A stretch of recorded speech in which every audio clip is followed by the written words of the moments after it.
salli wa sallim ya salam ala nabi khairil anam wal ali wa sahbihi. Bismillahirrahmanirrahim. Hazzun nafsi bil ma'siyati zahirun jali wa hazzuha bit ta'ati batinun khafi wa mudawatu ma yakhfa sa'bun ilajuh. Artinya, bermula bahagian nafsu dalam suatu kemaksiatan yang demikian itu jelas dan nampak. Artinya bahwa maksiat itu dorongannya adalah daripada nafsu. Wa hazzuha bit ta'at, dan bahagian nafsu di dalam ketaatan. Kadang-kadang nafsu bisa mendorong kita untuk taat kepada Allah. Nah, itu bahagian nafsu di dalam ketaatan itu batin tersembunyi. Wa mudawatu ma yakhfa, mengobati sesuatu yang tersembunyi itu sa'bun ilajuhu, sulit pengobatannya.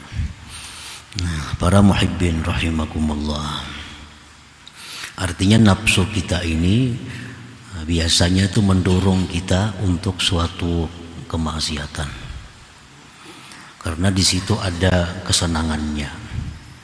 Nah, nafsu kita mendorong kita kepada perbuatan yang dilarang Allah, karena disitulah kebahagiaan nafsu. Tapi kadang-kadang nafsu ini bisa pula mengajak kita untuk ketaatan. Nah, nafsu bisa membawa kita, membisikkan kepada kita untuk berbuat taat. Nah, itu adalah sesuatu yang mesti diwaspadai, yang mesti dicermati. Nah, barangkali ini bukan ikhlas karena Allah Subhanahu wa ta'ala. Sya'nun nafsi an tatluba ma fihi hazzun laha. Keadaan nafsu bahwa dia menuntut akan sesuatu yang pada sesuatu itu adalah bahagian baginya. Nafsu itu artinya menuntut sesuatu yang menyenangkan dia. Bagian nafsu itu sudah fitrahnya si nafsu itu. Nah, nafsu ini memang keadaannya mencari kesenangannya. Wa hazzuha bil ma'asi, bermula bahagian nafsu, kesenangannya nafsu dalam kemaksiatan zahirun jaliyun, nampak dan jelas. Kastilzazin bil muharramat wa tarkil wajibat, seperti bersenang-senang, berlezat-lezat dengan yang diharamkan Allah dan meninggalkan kewajiban-kewajiban yang diwajibkan oleh Allah. Nah, para muhibbin rahimakumullah, dalam satu kemaksiatan di situ jelas kesenangan nafsu, bersenang-senang dengan yang diharamkan oleh Allah, meninggalkan yang diwajibkan oleh Allah. Karena nafsu ini memang keadaannya suka perai, nafsu ini suka santai, nafsu ini suka istirahat. Nah, itu memang tugasnya, memang fitrahnya nafsu demikian. Keinginannya itu jangan ada beban, jangan ada kewajiban. Nah, itu kesenangan nafsu. Jadi dalam sebuah kemaksiatan di situ ada peranan nafsu, itu jelas, nampak kelihatannya. Wa mudawatuha hayyinun, dan mengobatinya nafsu yang demikian tadi hayyinun, itu mudah, asal mau berubat. Artinya kalau nafsu kita ini selalu mengarah kepada maksiat, nafsu kita selalu ingin meninggalkan yang diwajibkan Allah, nafsu kita malas melakukan hak-hak yang mestinya kita laksanakan, itu mengobatinya itu nyaman, asal mau berubat saja, nah bisa berhasil. Wa hazzuha bitta'at, sedangkan bahagian nafsu di dalam suatu ketaatan, dalam satu ibadah, katalabil karamat, seperti menuntut karamat. Nah, seseorang tuh bisa suka baca Quran, rajin sembahyang sunat, rajin bersedekah, rajin sembahyang tahajud. Nah, tetapi di situ ada keinginan nafsu untuk dapat karamat dari Allah. Nah, ini bagian nafsu dalam sebuah ketaatan. Itu mungkin kita kadang menyadari bahwa dirasa itu baik, dirasa itu boleh-boleh aja. Bahwa kita melaksanakan taat tetapi kita mengingini suatu karamat yang diberikan Allah. Nah, itu ada nafsu di situ. Wal ittila bil mughayyabat, seperti ingin mengetahui dengan perkara-perkara yang gaib. Misal mengamalkan satu surah dari surah Al-Quran dengan harapan bisa mengetahui perkara-perkara yang gaib. Nah, ini adalah bagian dari nafsu dalam sebuah ketaatan. Ini membaca misal surat ini 1000 kali, surat apa misal dibacanya tujuannya supaya dapat karamat, supaya dapat mengetahui perkara yang gaib, supaya bisa mengetahui isi hati orang. Nah, ini bagian nafsu dalam sebuah ibadah. Wa kahubbil khususiyah wal manzilati 'indan nas, seperti menyukai mendapatkan keistimewaan dari Allah, kedudukan, kehormatan di sisi manusia. Nah, bahagian nafsu dalam hal-hal tersebut batinun khafi, itu batin lagi tersembunyi. Kita beribadah kepada Allah, membaca ini, melaksanakan ini, ibadah kepada Allah. Tapi dalam ibadah itu ada keinginan untuk mendapatkan satu keistimewaan dari Allah. Nah, ini namanya adalah bahagian nafsu. Berarti dia beribadah itu bukan semata-mata mencari keridhaan Allah, tapi ada sesuatu ipik yang didapatnya. Nah, ini tersembunyi. Wa mudawatuha as'ab minal awal, mengobati ini lebih sulit dari yang pertama tadi. Kalau orang nafsu hendak maksiat, nafsu hendak berjudi, minum arak, berzina, melakukan riba, nah mengobatinya itu kada sesulit yang ini. Kalau kita beribadah kepada Allah menghendaki suatu kemuliaan, kita beribadah kepada Allah menghendaki satu kedudukan, kita beribadah kepada Allah ingin jadi wali. Nah, ini bagian nafsu. Mengobatinya itu adalah lebih sulit dari yang pertama tadi. Li'anna mudawatal awwali, karena mengobati yang pertama, yang mana dirinya hendak melakukan maksiat, hendak meninggalkan yang wajib.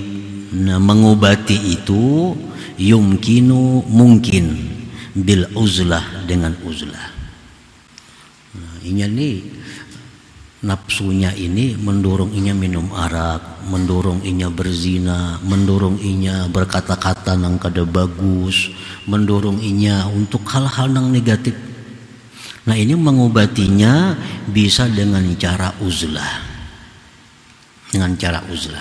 Uzlah artinya apa? Bisa uzlah ini uzlah kecil, uzlah sugra, tetap aja di kampung berdiamnya, tapi dia menghindari pergaulan-pergaulan selain yang diwajibkan dan disunnahkan.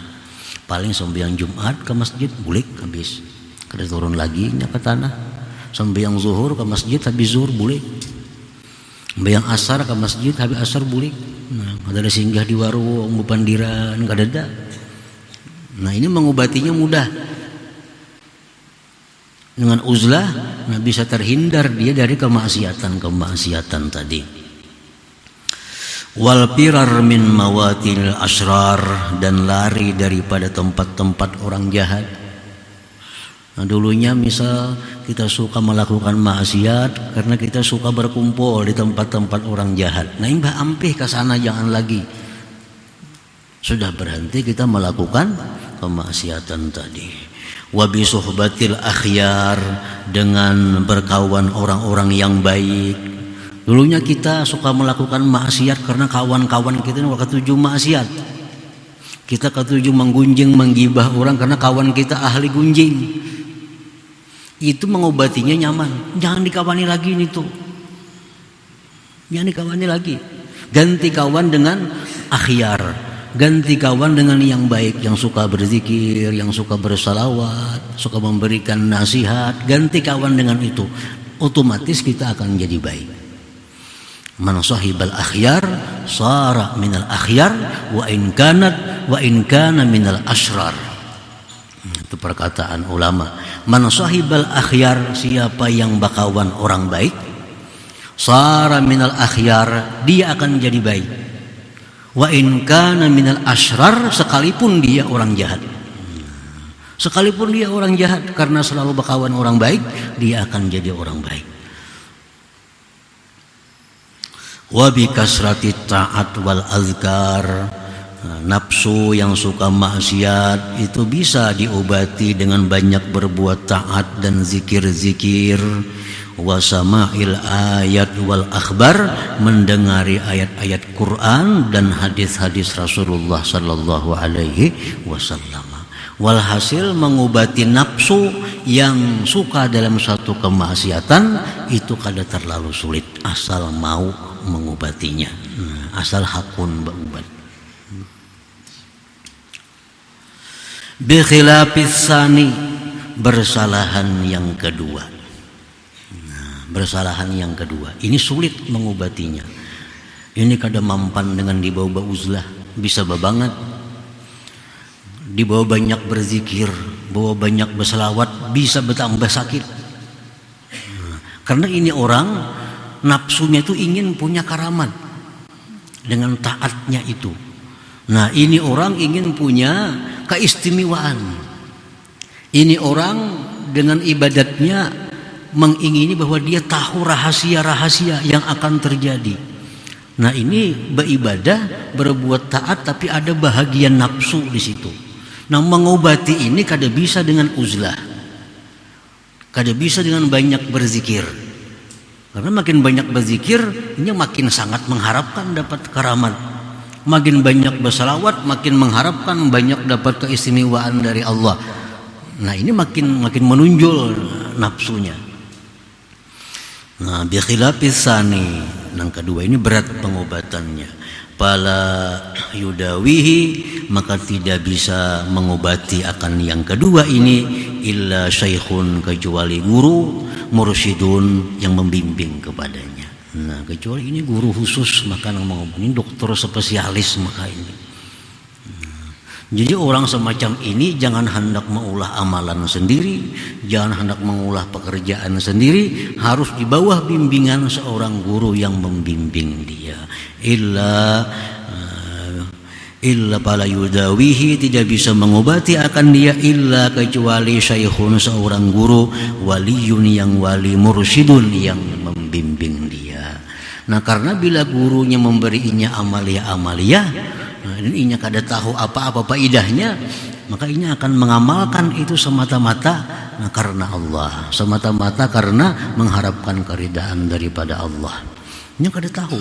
Kan dia guru baca ini, baca itu, yang tahu faidahnya pokoknya baca ini. Nah, jadi bacanya kada tahu. Jadi apa kayaknya kada tahu. Nah, pokoknya yang mengamalkannya semata-mata untuk mencari keridaan Allah Subhanahu wa taala. Nah, kalau hal-hal yang tadi kada bisa mengobati dirinya kecuali di bawah pengawasan pendidikan seorang syekh waliyin mursyidin tadi. Yashabuhu, yang dia sertai akan itu guru tadi, akan syekh tadi, bil mahabbati shadiqah, dengan kecintaan yang benar, wat tasdiqil jazim, dan keyakinan kepercayaan yang bulat terhadap gurunya itu. Nah, orang ini mesti menyertai gurunya dengan modal kecintaan yang benar-benar cinta kepada gurunya, ditambah keyakinan, kepercayaan yang bulat terhadap gurunya. Artinya apa yang diberikan gurunya itu pasti membawa kebaikan kepada dirinya. Itu menurut keyakinan dalam hatinya. Nah, dengan itu bisa diobati ini. Bisa diobati. Nah, para muhibbin rahimakumullah. Fal wajibu 'alal 'abdi ittihamu nafsihi wa muraqabatuha. Maka wajib atas seorang hamba itu berburuk sangka kepada nafsunya dan mengintainya. Nah, dalam hati kita ini ada keinginan melaksanakan sesuatu ibadah. Dalam hati kita ada bisikan, baca Quran. Nah, baca Quran. Jangan selalu percaya dengan bisikan hati ini. Ini nafsu kita menyuruh baca Quran, ini apa? Ada dorongan daripada dalam hati kita bersedekah. Jangan langsung bersedekah. Nah, jangan langsung percaya dengan apa yang dibisikkan dalam hati kita. Karena kita masih dikuasai oleh nafsu kita. Apapun perbuatan taat yang timbul dari geritik hati kita, jangan langsung dipercaya, jangan langsung diiyakan. Karena barangkali ini ada hal-hal negatif di belakangnya yang akan mencelakakan kita. Nah, oleh karena tadi orang seperti ini harus di bawah bimbingan seorang mursyid yang bujur-bujur, artinya supaya jangan tahu apa-apa. Jam hari ini bersedekah 10.000, jar gurunya misalnya, kalau warakan sedekah. Kan pernah isok bersedekah 20.000, kalau warakan 20. Jangan tahu apa-apa. Pokoknya percaya penuh kepada pembimbingnya. Nah, ini bisa hilang karena keinginan nafsu dalam ketaatan kepada Allah Subhanahu wa ta'ala.